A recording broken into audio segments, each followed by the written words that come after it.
Start कर रहे हैं अपना पार्टनर्स रिटायरमेंट। अभी तक मैंने आपको एडमिशन पढ़ाया, एडमिशन के सारे पार्ट क्लियर करा दिए वहां पे। अब हमारा पार्टनरशिप का जो नेक्स्ट पार्ट है वो है रिटायरमेंट। हमारे बुक में एडमिशन के बाद जो नेक्स्ट चैप्टर आ रहा है वो रिटायरमेंट। अच्छा, सबसे पहले इस चैप्टर में हमें क्या जानना है? किसी भी चैप्टर को पढ़ने से पहले उसका बेसिक समझ लेते हैं कि पढ़ क्या रहे हैं और क्यों पढ़ रहे हैं। हम लोग ने एडमिशन पढ़ा, उसके बारे में जान लिया कि एडमिशन में क्या क्या हो रहा है, ठीक है ना। अब हमें देखना है पार्टनर्स रिटायरमेंट का मतलब क्या होता है। सबसे पहले जानते हैं कि उसकी मीनिंग क्या है, समझ लेते हैं। सबसे पहले लिखा है when a partner decides to retire from partnership for any reason it is known as retirement of partner. Partnership fund से कोई भी पार्टनर किसी भी रीजन से अगर जा रहा होता है तो वो क्या कहलाता है? हमारा रिटायरमेंट ऑफ पार्टनर। ओके, तो हम समझ गए कि रिटायरमेंट में क्या होगा, जो एग्जिस्टिंग पार्टनर होगा उनमें से कोई एक ना एक किसी कारण से हमारे फर्म को छोड़ करके चला जाएगा। उसके अपने कुछ व्यूज होंगे, अपने रीजंस होंगे, we don't know why is going, मतलब नहीं है, लेकिन इतना समझ में आ रहा है कि एक पार्टनर जरूर जा रहा होगा वहां पे। अब नेक्स्ट पॉइंट क्या हमारा कि इस चैप्टर में हम ये देखें कि न्यू प्रॉफिट शेयरिंग रेशियो, इस वर्ड्स को हम पहले भी पढ़ चुके हैं, जानते हैं, लेकिन अब इस चैप्टर में इसको क्या समझना है वो देखते हैं। अभी तक हमारे पास कुछ पार्टनर थे, अब उनमें से कोई एक जा रहा है, ठीक है ना। हम सीधी सी बात बता रहे हैं, हमारे पास एक पिज्जा था, 3 लोग खा रहे थे, क्लियर, एक चला जा रहा है तो उसका पार्ट कौन खाएगा? हम ही दोनों तो खाएंगे ना, जो बचेंगे वहां पे। तो एक बात समझ में आ गई कि न्यू प्रॉफिट शेयरिंग रेशियो कुछ ना कुछ इंक्रीज कर रहा होगा किसी एक पार्टनर के रिटायर्ड होने पर, क्लियर बात है। तो न्यू प्रॉफिट शेयरिंग रेशियो हमें यहाँ पे फाइंड आउट करना सीखना होगा। एडमिशन का एनपीएसआर अलग था, रिटायरमेंट का एनपीएसआर अलग है, दोनों को अलग अलग सीखेंगे यहाँ पे कि दोनों के मतलब क्या होते हैं। वहां पे भी एनपीएसआर के केस थे और यहाँ पे भी हमने एनपीएसआर केस लिख रखे हैं यहाँ पे। अब देखते हैं यहाँ पे क्वेश्चन दे रखा है find new profit sharing ratio. Question number 1, A B and C were partners, profit sharing ratio 5, 3 and 2 if C retires. अगर सी रिटायर्स हो जाता है तो जो पार्टनर बच रहे हैं उनका न्यू प्रॉफिट शेयरिंग रेशियो में क्या करना है? फाइंड करना है। अच्छा, अब एक क्वेश्चन की खास बात क्या है कि जो पार्टनर जा रहा है वो अपना पार्ट छोड़ करके जा रहा है, तो इसलिए हम करेंगे क्या, उस पार्ट को जो रिमेनिंग पार्टनर्स में उसमें क्या कर देंगे? डिस्ट्रीब्यूट करवा देंगे। क्वेश्चन नंबर 1 देखते हैं हम लोग यहाँ पे, उसने क्या बोला है कि A is to B is to C, इनका रेशियो क्या दे रखा है? 5 is to 3 is to 2। ये पार्ट उसने क्या कहा? बहुत ही सिंपल है, पहली कंडीशन, कोई प्रॉब्लम नहीं है। उसने क्या कहा? सी रिटायर हो रहा है, सी का पार्ट कितना है?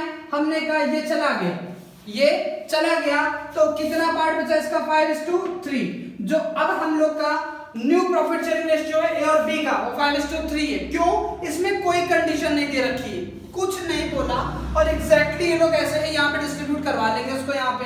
ओके, ये तो हो गया हम लोग की फर्स्ट कंडीशन कि कोई जा रहा है उसका पार्ट हटा दो, जो बच रहा है वही लोग वहां पे डिस्ट्रीब्यूट कर लेंगे अपने हिसाब से। फर्स्ट क्वेश्चन हमारा कंप्लीट हो गया। अब सेकंड वाले में क्या बोला उसने यहाँ पे? A B and C were partners, profit sharing ratio 5, 3 and 2। Okay, C retires, जो मिस्टर सी है यहाँ पे वो रिटायर्स हो रहे हैं यहाँ से, and his part is taken bye A and be in the ratio of 1:2। अब यहाँ दी गई है कंडीशन, अब यहाँ पे हमें निकालना होगा कि क्या अब हम लोग का रेशियो बन रहा होगा। अब हमने सबसे पहले क्या कहा, कितने पार्टनर है यहाँ पे? हमने कहा 3 पार्टनर है, ए बी एंड सी। हमने कहा बताइए रेशियो क्या है उसका, तो 5:3:2 ये रेशियो है इनका। हमने क्या कहा कि जा कौन रहा है? पता चला कि मिस्टर सी हैं, ये यहाँ से जा रहे हैं। हमने कहा सी आपका पार्ट कितना है, तो 5, 3, 8 to 10, यानी 5/10 है इनके नीचे, 3/10 है और 2/10 है, यानी जो सी का पार्ट है वो कितना है? 2/10। सी यहाँ से जा रहे हैं, लेकिन जाते जाते उसने क्या कहा, मेरा पार्ट ए और बी 1:2 रेशियो में ले लेंगे। अब ले लेंगे तो बात तो क्लियर हो गई, यानी ए टेक्स फ्रॉम सीज पार्ट, यानी सी के पार्ट से ए कितना लेगा? ठीक है, पहले पता करें सी का पार्ट था कितना, कितना था भाई सी का पार्ट 2/10, और ए किस रेशियो में ले रहा है इसको 1:2 में, यानी मल्टीप्लाई बाय 1/2 + 1 = 3। ये कौन लेगा, ये ए और ले लेगा। हमने कहा ठीक है, कितना आ गया यहाँ पे हम लोग का रेशियो 2 × 2 10 3 30, यानी ए 2/30 और ले लेगा, और ले लेगा, यानी पहले तो उसके पास कितना था, ए के पास कितना 5/10, यानी total part of A, total part of A कितना होगा भैया, ए का पार्ट पहले पड़ा हुआ था इनका 5/10 प्लस अब और कितना ले रहे हैं 2/30, सॉल्व कर लेते हैं उसको, यहाँ पे कितना आ जाएगा 30 आ जाएगा हम लोग का एलसीएम, 10 3 5 3 15 प्लस 1 2, ये आ गया हम लोग का 17/30। अब जो बचा पार्ट है वो ले लेगा बी, तो बी का भी निकाल लेते हैं। हमने कहा mister B takes from C's part, C के पार्ट से बी कितना ले रहा है, तो फिर हमने कहा मिस्टर सी आपका पार्ट कितना था, उन्होंने बताया हमको 2/10। हमने क्या कहा किस रेशियो में ले रहे हैं मिस्टर बी, तो बी के लिए लिखा हुआ है बी जो ले रहे हैं 2/3 के पार्ट से, तो यहां लिखेंगे 2/3, इसको सॉल्व करा कितना आ गया 4/30। अब हमने क्या किया, हमने ये पूछा बी 4/30 और ले रहे हैं, बी के पास पहले कितना पड़ा हुआ था, तो पता चला बी के पास पहले कितना पड़ा हुआ था 3/10, तो यहां लिखेंगे total part of B equal to, B के पास पहले से कितना पड़ा रखा है 3/10, अब बी और कितना ले रहा है यहाँ पे 4/30, सॉल्व कर लेंगे इसको हम लोग, यहाँ पे 30 आ गया, 10 3 3 9 प्लस 1 4 9 4 13/30। अब सी का तो निकालेंगे नहीं, सी तो चलेगा हमारे यहाँ से, तो यानी ए का जो नया पार्ट आया है वो कितना आया है 70/30, और बी का जो नया पार्ट आया कितना आया है 13/30, यानी अगर हम बात करें कि A/B का जो रेशियो होगा वो क्या होगा, ए का पार्ट कितना निकाला था हमने यहाँ पे, ए का पार्ट निकाला है 17/30, और बी का पार्ट कितना निकाला है, टोटल पार्ट कितना निकाला है 13/30, ये कैंसिल आउट, यानी जो न्यू प्रॉफिट शेयरिंग रेशियो होगा ए और बी का वो क्या होगा 17:13, यानी अब सी तो चले गए हैं, जो ए बी जो भी प्रॉफिट होगा वो किस रेशियो में डिस्ट्रीब्यूट करेंगे 17:13 में। ये है हमारा new profit sharing ratio of A and B after the retirement of C, with the condition of that the part of C is distributed between A and B in the ratio of 1:2। Clear बात हो गई, हाँ ये समझ गए एकदम, कोई confusion नहीं है यहाँ पे। अब नेक्स्ट पॉइंट देखते हैं, क्या दे रखा है, उसने क्या बोला A and B and C, ठीक है ना, वर partners, profit sharing ratio 5:3:2, C retires, again C यहाँ से जा रहा है and his whole part is taken by B।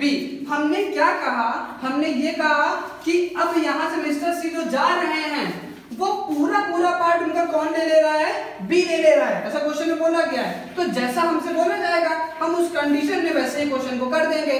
हमने फिर पूछा इन लोगों से, चलिए बताइए आप लोग का रेशियो कितना है, अगेन उन लोगों ने बताया हमको क्या दे रखा है यहाँ पे 5:3:2, हमने कहा ओके।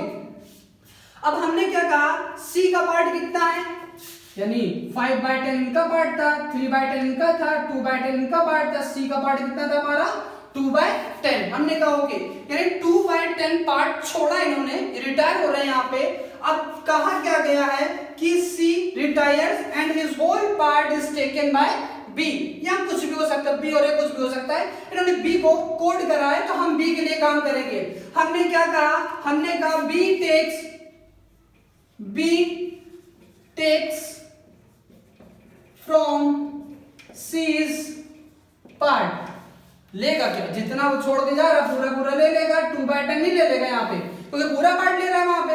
हमने कहा ठीक 2/10 और लेगा, यानी टोटल पार्ट ऑफ बी कितना हो जाएगा हमारे यहाँ पे, total part of B equal to B का जो पहले का पार्ट था वो कितना था 3/10 था, और कितना ले रहे हैं यहाँ पे 2/10 ले रहे हैं यहाँ पे, तो कितना हो जाएगा 3 2 5 5/10। अच्छा ए में तो कोई चेंजमेंट हुआ नहीं, एक कांस्टेंट है उसकी वैल्यू, क्योंकि उसने कुछ नहीं कहा, उसने कहा तुम ले लो तुम ही ले लो, हमें कोई मतलब नहीं है।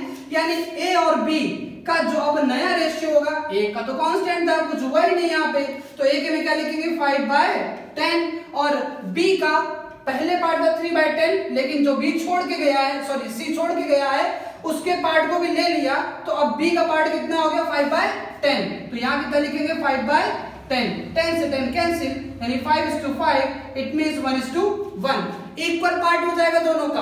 अभी तक अगर देखें तो ए बी सी थे, तो ए का पार्ट सबसे ज्यादा था, उससे कम बी का, उससे कम सी का, लेकिन जैसे सी ने बी को पूरा पार्ट दे के रिटायर हो गए, अब दोनों कैसे हो गए, इक्वल पार्टनर्स हो गए यहाँ पे। तो अब हमने ये कंडीशन देख ली यहाँ पे कि पार्टनरशिप रिटायरमेंट में जब हमें एनपीएसआर फाइंड करना होगा तो हम क्वेश्चन को कैसे करते हैं, ये कंडीशन हो गई, ये पार्ट हो गया। अब इसके बाद हम आपको नेक्स्ट वीडियो में बताएंगे कि गेनिंग रेशियो कैसे निकाला जाता है और नेक्स्ट स्टेप, ठीक है ना। हमारे वीडियोस को लाइक सब्सक्राइब करें। ओके, आज के लिए थैंक यू।